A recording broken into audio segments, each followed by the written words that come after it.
A man is sharing his story after he says he was robbed through a text message he thought was from his bank.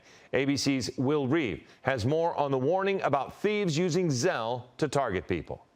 It happened so quickly. Marcus Miles says his bank account was drained after he got a text message that seemed to be from his real bank, Capital One. I was caught off guard, but I might as well have just walked out my front door and given all of my money to the first person that I saw. The text reading, "Did you attempt a $500 Zelle transfer?"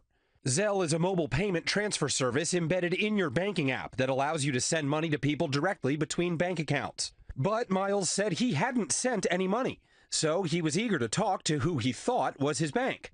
I was convinced because he kept saying, looks like someone is accessing from an IP address in Texas. Looking back, 16 minutes worth of manipulation, and boy, was he good. He then received a text to confirm his username and login. Because I was getting a text, I actually was sending it back. Moments later, his account empty. His story one of many from across the country. Who the heck would have all that information? Demi Woods, speaking to our station WLS in Chicago, lost $3,500. Our San Francisco 7 on Your Side unit hearing from dozens of consumers.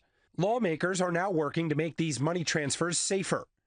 Congress is considering a draft proposal to ensure that consumers who get induced into scams have protection and get their money replenished by the banking industry or whatever platform they've used. Zelle is out with its own TikTok, reminding customers that their banks will never call for personal info because they already have it.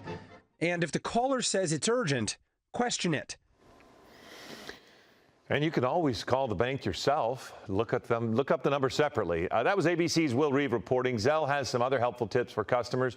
Don't share personal information. As the report mentioned, they already have it.